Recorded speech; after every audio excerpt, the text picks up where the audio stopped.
Hello, Millwall fans. Paul Eiffel here. It's time for Chat with Chaps.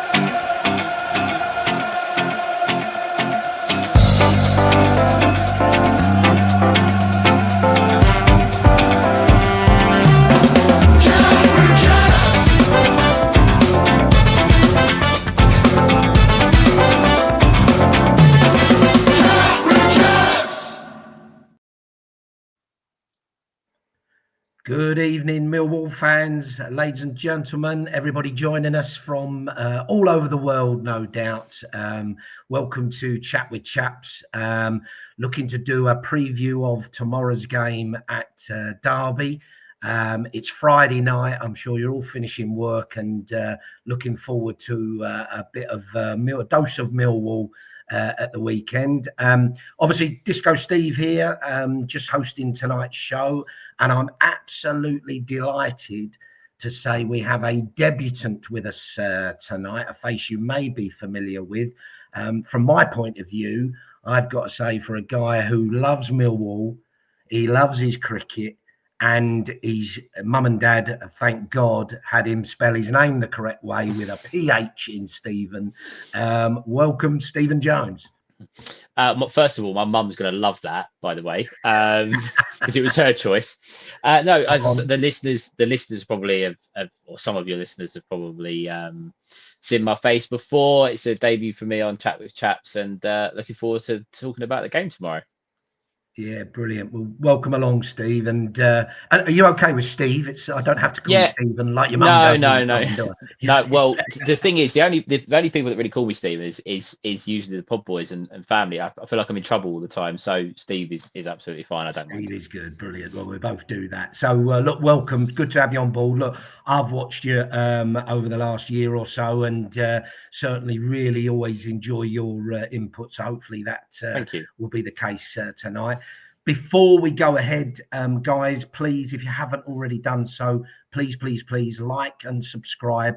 And we have heard, or I heard this week, that if you place comments in the on the show as well, that all helps with the algorithms, and then potentially earning more money for our very good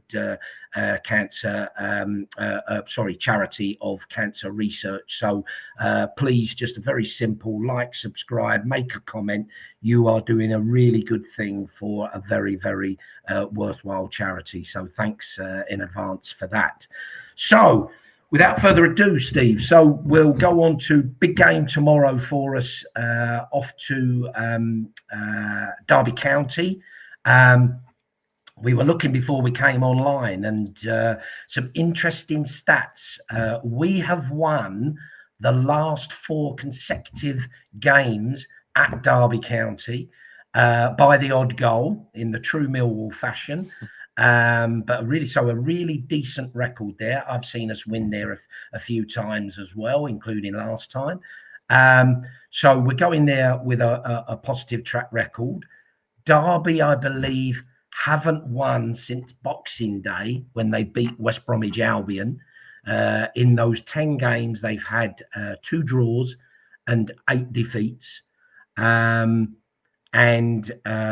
what was the goals? I don't think they've scored a goal as well. They haven't scored a goal in their last 5 home games. I think something like that. Mm-hmm. So obviously that all points to an absolute Millwall rout. But sadly, you and I, as long in the tooth Millwall fans, know that could potentially not be the case. So what's your thoughts on tomorrow, Steve? Everybody lump on 1-0 Derby is my initial thoughts after hearing all of those. But on a serious note, we've got ourselves in a position where we're probably safe, not guaranteed, but realistically, with the amount of fixtures that are left for everybody, we're probably safe. So it's a chance to perhaps take the shackles off a little bit. We're probably, again, I don't like talking about the playoffs. It's not something that are on my radar whatsoever. But if you go to places like Derby, they are good. They are desperate for points. They may have to come out. They may have to show some intent in front of their supporters.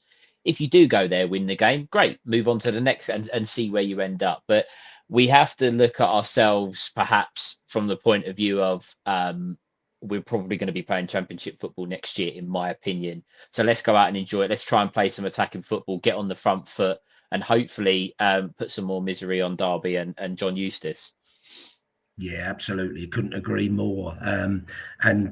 Yeah, look, it's interesting, isn't it? We've still got people talking about potential relegation and potential playoffs.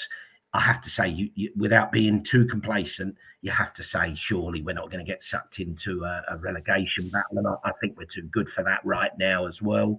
But yeah, look, playoffs, I agree with you. Probably if I was a betting man, I'd say it's a stretch too far. Sorry to be, if that comes across negative. I think that's reality. However, you're quite right. We all know this league.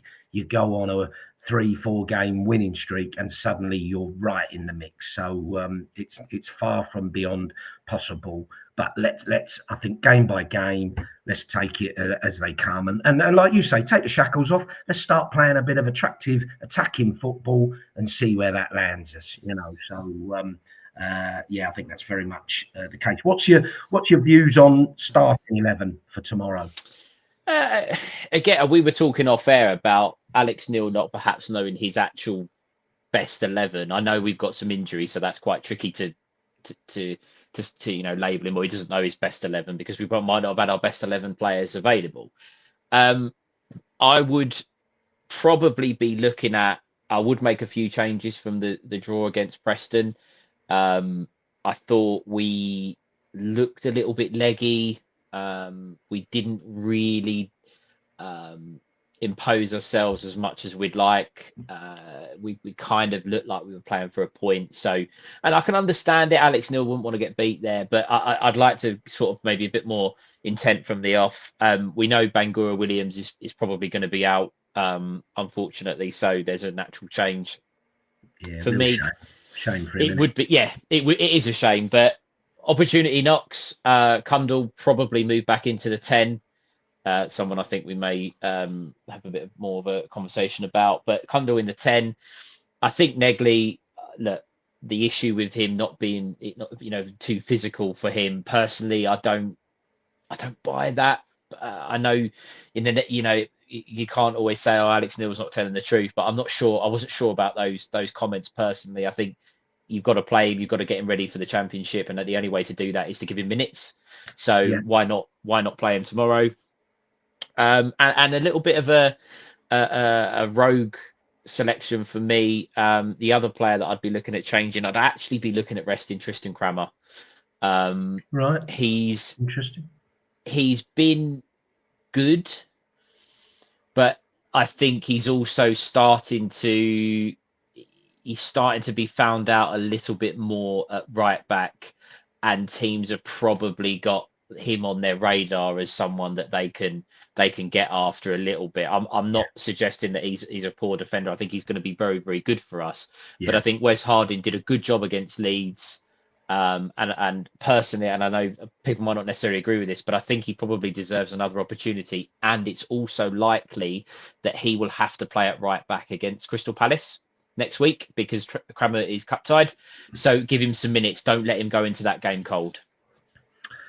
Listen, that's a really good point about the Palace game, actually, because I was thinking from the keeper point of view as well, which we'll come on to. But if Roberts is going to be in goal for the cup game as he was at Leeds, why would we change that for Palace?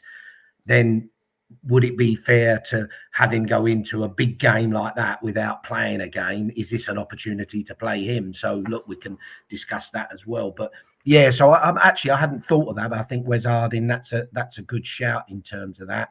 And I like you, I think would have no problem Wes coming in. I think he did very well at Leeds. I don't think he's as good a attacking threat as Crammer, but look, more than capable, and he was getting up and down at Leeds really well. So yeah, I'd be happy with that. Interesting on Crammer, I think he's a victim of his own success, isn't he? Like you say, he was so good at the beginning that now there's a couple of little flaws or, dip in form or whatever you want to call it. And actually people are now questioning, is he as good as he was? Hang on, he's still a good player and a good defender playing out of position. He's just been found out a little bit. And as you say, maybe targeted in some instances. But I wouldn't have a problem if he is playing tomorrow.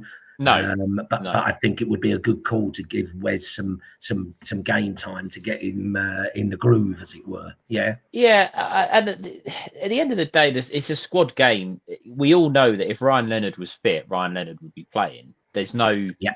we're not getting away from that. And if Danny McNamara was fit and Ryan Leonard was out, Danny McNamara would be playing. So we have to, we have to realise that we've brought in a 6'4" centre back, who's been playing in the middle of a back three in League One, very well in League One, Yes. and then said to him, right now you've got to play right back in the Championship. It's just, it feels a little bit like, again, it's one of those things that we're forced into doing it. We don't want to keep going on about the transfer window, but perhaps it could have been addressed a little bit better at that time. And Cramer's probably thinking, well, I'm doing my best. I'm giving you all what I've got, but it is certainly an area that, as I say, I've like you, I would have no issue with him carrying on playing. But I would maybe look at Harding and just say, get some minutes in the legs. Obviously, you run the risk if he gets an injury or something. I understand that, Yeah. but I would perhaps be making that change personally. Yeah, it'd be interesting to see that one, won't it? What actually happens. So we shall see. Let's go back a little bit. Keeper, what would you do on the keeper front? A little bit contradictory because I'm saying that we should give players game time in the build up to the cup game. I don't think personally Jensen. Yeah, I don't think he was at fault for the goal on against Preston. I don't. I think he saw it late. I don't believe in dropping your number one goalkeeper just for a league game. The goalkeeper's one position I would perhaps that rule doesn't apply to. But Roberts is seriously banging on the door to be playing in the league. And I think Jensen has probably got maybe one more chance tomorrow, because if Roberts comes in against Crystal Palace, all things being well, I get that, it's hard to judge him on a cup game, but if he has another good game, regardless of the result, he's going to be saying to the manager, right, I want to be playing in the league. Yeah. Again, we played Bristol City, I think, a couple of days after Palace. He's going to be saying, I want to play. Yeah. So I think Jensen stays for me but he's in the position now where Roberts is seriously breathing down his neck. Yeah. Listen, I think I'd agree with that. I wouldn't have a problem Roberts getting in. As I say, for me, get some game time prior to Palace.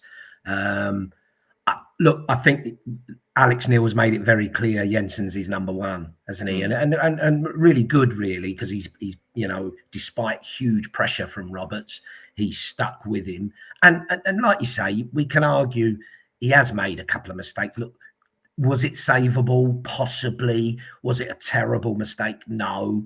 I was disappointed with that corner when he sort of fell over and tried to make it a foul. And he's got that in his locker. That's what worries me. He doesn't command his box like I'd really want him to. And I know everybody was peed off as well with his kicking, in terms of just kicking it straight through to their keeper consistently. And then he turned around to the fans as if to say, well, what do you want me to do? I can take a bit off it, for Christ's sake. You don't need the bench to tell you to do that. So he's a bit of a funny character from that point of view. But look, again, I think like the right back, I wouldn't have a problem Jensen staying in goal. I think this could give Alex an opportunity, an excuse to say I'm putting Roberts in because he's going to play the cup game and we're playing Premiership. We need to get him in the groove. Who knows? But I wouldn't be surprised if it's Jensen in goal again tomorrow. Rest of the back four, do you think see that as given? I hope so. I don't like five at the back. I'm never ever really going, unless we go out and sign, Theo Hernandez from AC Milan and Trent from Liverpool. We're not going to have wing backs, are we? That really are going to do a lot of damage. In my opinion, I don't think it's a position that we're ever going to spend big money in, personally. So, and we asked Femi Aziz, who's been one of our best attacking players, arguably one of the best signings we've made this season to play at right wing back, and you just look at it and go, are we? Why? What's the reasoning behind that? So I would go back to the back four. As I say, for me, I would go Harding, Jaff, Cooper, Brian, and then I'd stick with Billy and Denor, Cundle in the 10, Negley, Aziz, and Ivanovic, and go a little bit more. That front four gives me a little bit more confidence than perhaps having Aziz further back, personally. Yeah. What was I going to say to you there about? Sorry, I just thought about, because you mentioned Negley coming. You'd bring Negley in, sorry, that's what I was going to say. Sorry, Steve, about the. Right. So Aziz, did you think we really played a true back 3/5 at Preston? Because it seemed like a bit of a hybrid to me. It looked like, it didn't look like a back three at the game. It did look like Kramer was still a right back as such. I know Alex mentioned a back five, didn't he? There was a couple of times where Femi Aziz's starting position or holding position was essentially directly next to Kramer.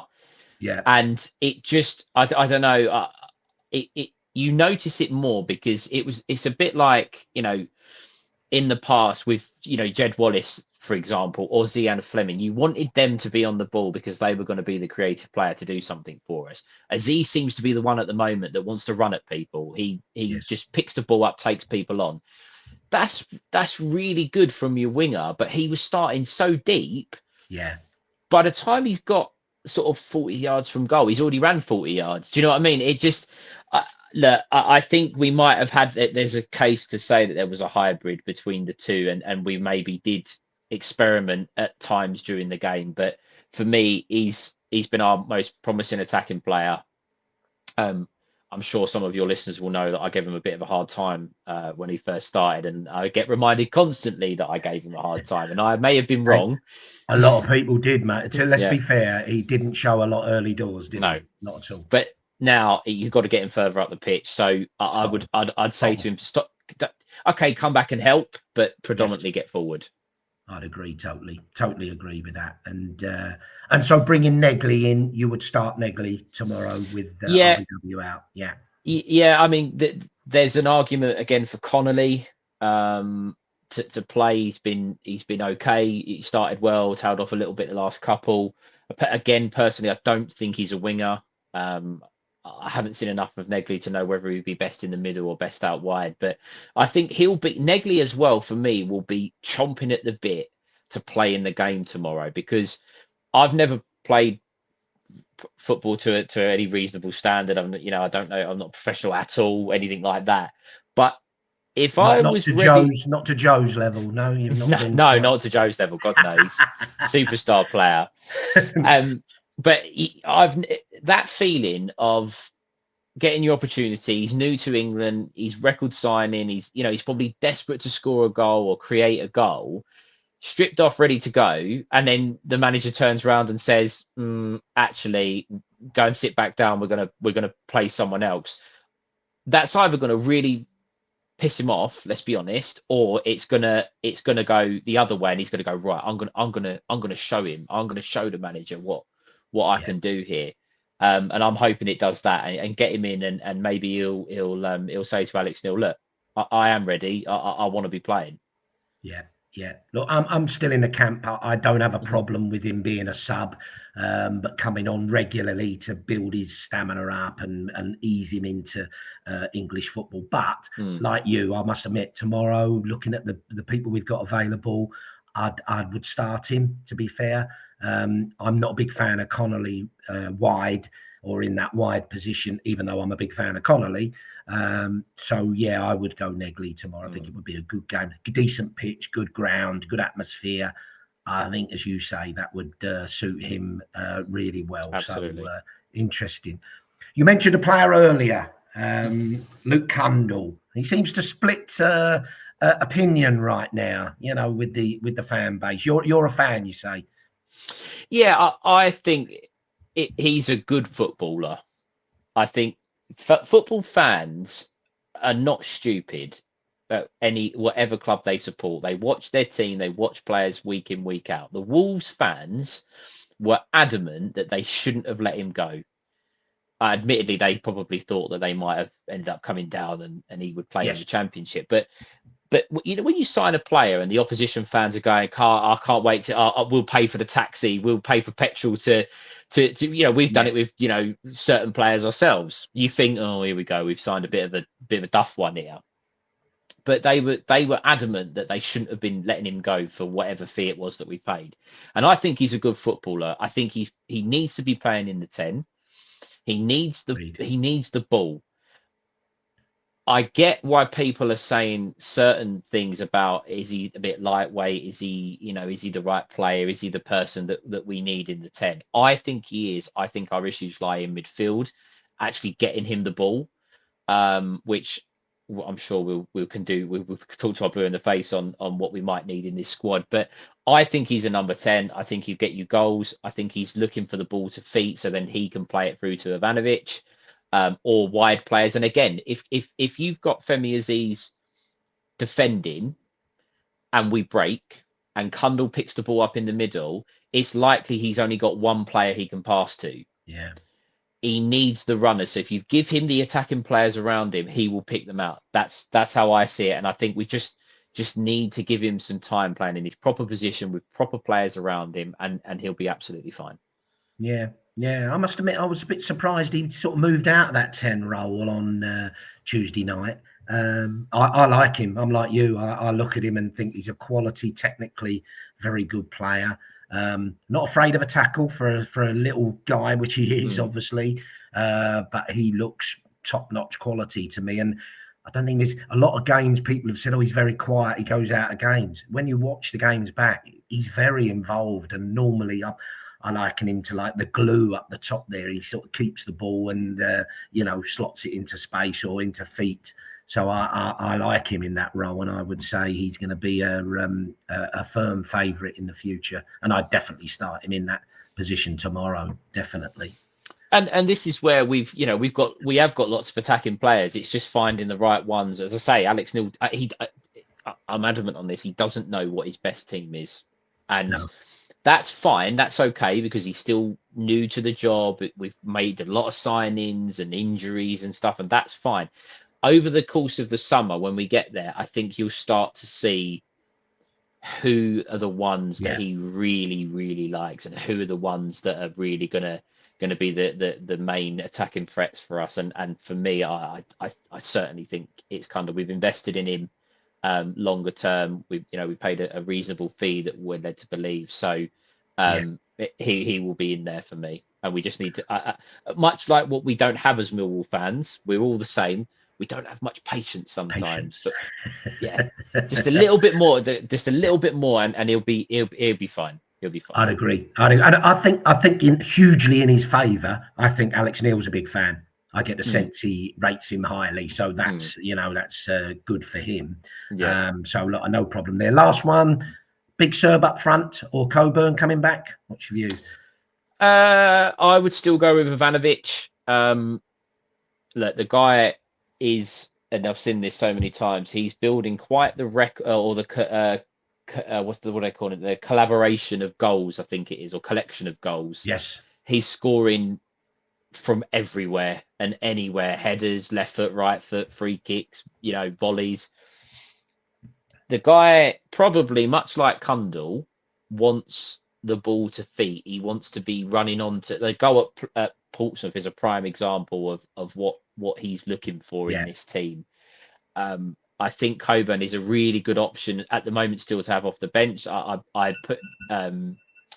said previously that I think Coburn will be really good for us to help give Ivanovic a rest sometimes in midweek games, or give us the two up front. But he'd be full of beans. And you know what's going to happen as well?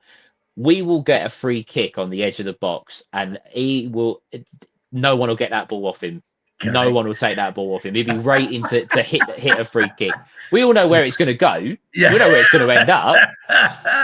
But absolutely. He'd be full of confidence, and why not?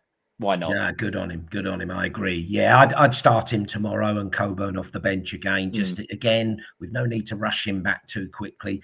I No. thought he did again. Coburn did look good when he came on. That little bit of different sort of experience and holding the ball up and putting defenders under pressure. But I'm just also on a bloody knife edge that he's going to get injured again. So let's not rush it, you know. And it'd be handy to have for Palace either start or off the bench as well, won't he? You know. So I think that's the team. We've mentioned the team. I think we're pretty. Look, there could be some surprises, but I think overall probably agree with you in terms of your selections. The one thing I'd say with Alex Neil, and you saying there about. You know, that was it a back five? Was it a hybrid on Tuesday night? And he's renowned for this. Apparently, he's very, very apparently tactically astute, isn't he, Alex Neil? And his insight into the opposition, etc., is second to none. But I just wonder at times, like any manager, can you overthink it and over bloody, you know, plan it in a way in terms of should we just play to our strengths like Femi Aziz rather than trying to match up with the opposition? Yeah, I'm never ever going to compare us to any of the big elite teams. But if you look at a team, for example, I'll use Liverpool.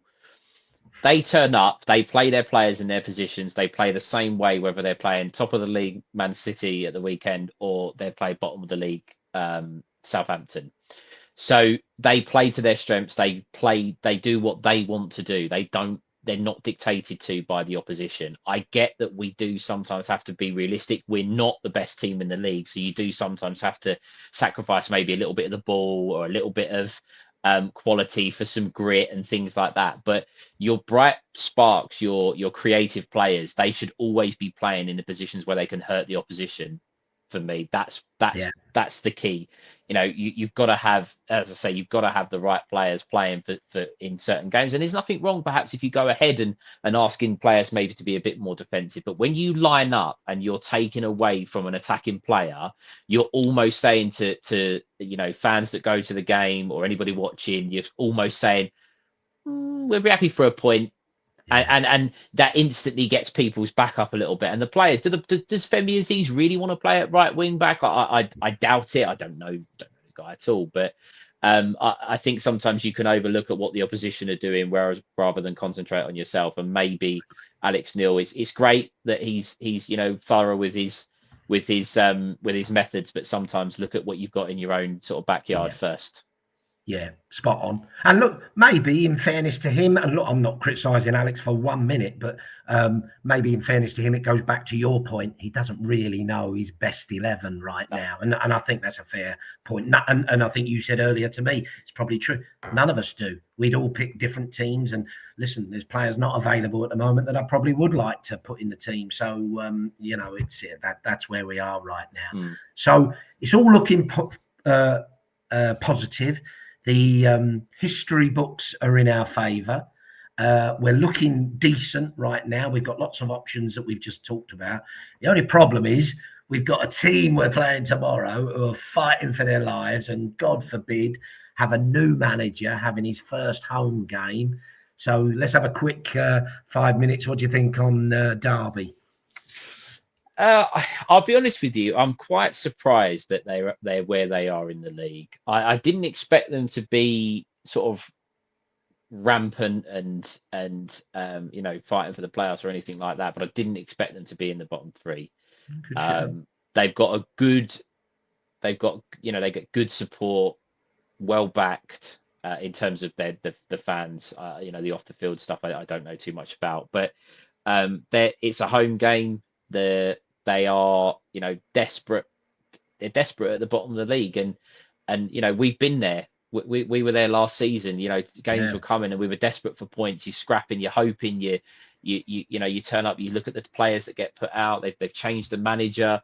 They've signed. We haven't touched on. They signed Kemar Roof in the week. I don't know how much football he's played, but they're trying anything they can to generate some goals and points on the board. So you know, no games are given at this level. Anyone can beat anyone. We're going to have to play very, very well to withstand probably some pressure and the atmosphere there. We'll obviously be very well supported. We've sold a lot of tickets. That might have been to boost points for Crystal Palace, but that's another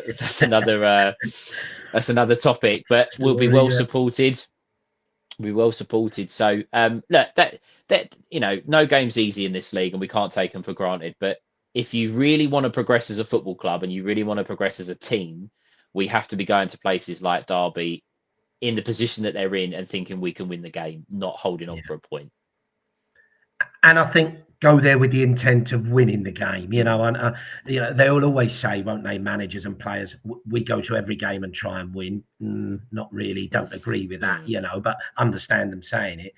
But you want to see that intent. And I think with us, you can very quickly see, can't you, whether we're at it or not. We normally start quite well and up for it. If we're on the back foot early, that's a worry. So look, there is a nervousness with the new manager and the new manager bounce. Look, he didn't get it at QPR, although they did have some good chances when I saw the highlights. I think he's a good, stable manager. I think, like you say, to be fair, they give us a game at the Den, didn't they? They get, and Ivanovic got his, was that his first goal, Derby? Yeah, I think it was, wasn't it? It was, great goal. And really, we didn't look like we were going to get anything. So I don't think they're any mugs, even though the results will tell you that. The confidence thing will probably be eradicated through the new manager coming in. So we've got to, affect their confidence by being on the front foot early and hopefully taking not an early lead, but certainly a lead if possible. Kamal Roof, what do you think on that as a signing for them? That it's a little bit like Last Chance Saloon, though. I feel like they're trying to find anyone that can get them some goals. That he's got a good record. In most of the places he's gone, he's scored goals at most of the levels he's played at. I don't know how much football he's played as of in recent history, so whether or not how much he'll play in the game, will probably be dictated to by his fitness. But you never know. You never know. And look, at the end of the day, they're looking at him going, he's going to be someone that can help them get out of trouble. So they'll be looking to him perhaps even for 20 minutes tomorrow, and we've got to be wary of the threat. But I would, as much as I don't want to sort of put the mockers on it or anything, that sort of signing was the sort of signing that we were making a few years back. And it never really got us anywhere. So it may work out for Derby, it may not, but I'm just thankful that it's not us in that kind of position and it's somebody else. I'd agree. Yeah, look, it's a little bit desperate, but it's an understandable. And as fans, they'll be happy that they're dipping in and he's a biggish name at this level. My mate reminded me today that we played the Oxford when he played for Oxford, and he played brilliantly against us and knocked us out the cup, I think, at the time. So, I can't see him starting, though, and I can't see him being hugely match fit. So you'd like to think he won't have a huge impact, but fingers crossed that's the case. So good. Look, I think we're about there. Any other thoughts on tomorrow's game before we go on a score prediction? No, just a little thing, and maybe it's something for a longer show or a live or something. But Jaff seems to have been a little bit off the ball, should we say, over the last couple of games. Maybe tomorrow could be a really, really good opportunity to stand up and put some of the indifferent moments in a couple of the last games. Look, he's player of the season by a long, long way. There's no one anywhere near him, and he's a fantastic centre back. But the last couple of games, he's just looked a little bit out of sorts. But hopefully that's just a blip, and he'll be back to his normal self tomorrow. Listen, spot on. Look, he's got loads of credit, hasn't he? And we're far from saying he is a weak link or anything like that. Oh God, no. Again, set the bar so high. Just a little drop on that is noticeable. He's not quite been the same player. Funnily enough, go to Selhurst Park next weekend. He probably played one of his best ever games there, didn't he? When he marked Zaha, didn't he, out the game, etc. I think he got sent off as well, didn't he? But look, let's hope, as you say, return to form tomorrow. If you think about it, that's one thing of Derby, certainly under the previous manager, were very strong on set pieces. So we're going to have to be strong at the back, Jaff and Coops particularly, tomorrow. So, return to 100% form of Jaff would be hugely welcome. Yeah, without doubt. So come on then, Stephen, put your what's it's on the table. What's your score prediction tomorrow? Whenever I do any predictions on Millwall, I do a little championship thing and prediction league and stuff, and I never ever put anything down other than win. So I'll never ever go against us. I think we'll be okay tomorrow. Famous last words. I'm going to go 2-0. I think the players would want to take some confidence into Crystal Palace next weekend, and I think that perhaps we might see Aziz and Negley further forward, and they might have a little bit of a point to prove. And I can see us being quite strong in forward areas. Personally, I'm not saying the game's going to be comfortable, but I think we might look and have the intent of going out and really causing some damage. So we'll go 2-0. And we will go with Luke Cundle and Femi Aziz to score. Oh, brilliant! I'm similar. My head's pushing me to a draw, but I think we're better than that. Like you say, I can't see us keeping a clean sheet, unfortunately, which I wouldn't have said a few weeks ago, that's for sure. We do seem to have a mistake in us, or a leak of goal in us. So I'll go for a 2-1, and I will go for Coburn off the bench. I think we'll slot one in, and Jaff. I'll go for Jaff, a defender. I think Jaff will bang one in as well. So there you go. So look, good. We're both thinking we're going to get a win, which would be great. So look, before I wrap up, any final thoughts, Stephen? No, just the listeners have as I say, they're probably used to hearing my thoughts and everything, but obviously on a different channel here. So thanks for having me. Obviously I'm sure you'll touch on it, but the work that's obviously been done this season in regards to the charitable contributions is superb, and it's a fantastic cause. So if we can help in any way raise some money for cancer research, then guys, if you like, subscribe, comment, do all that cool stuff. It's really cool to at least, even if I only do one show, which I'm sure won't be the case, but to play a part in raising some money for a good cause is superb. So no, really good.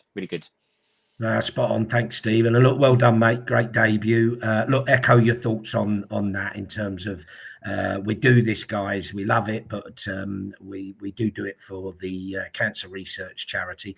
Please like, subscribe, put some comments in. You can be rude about me. You can be rude about Stephen. I'm sure he won't mind. He's a big boy. But look, please put some comment. Derby fans, if any of you are watching, like and subscribe. There's no cost to you whatsoever, and there's no comeback on it or whatever. No cons going on. This all helps to raise money for a very, very worthwhile charity that probably we've all been touched with in our lives, unfortunately, but we can do a little bit of good. So thanks for that. So we'll leave it there. Thanks for everybody for joining us. Thanks, Stephen, and we will see you with further shows next week. Bye for now. Hi, it's Steve Morrison here, and you're listening to Chat with Chaps, chatting Millwall, come rain or shine.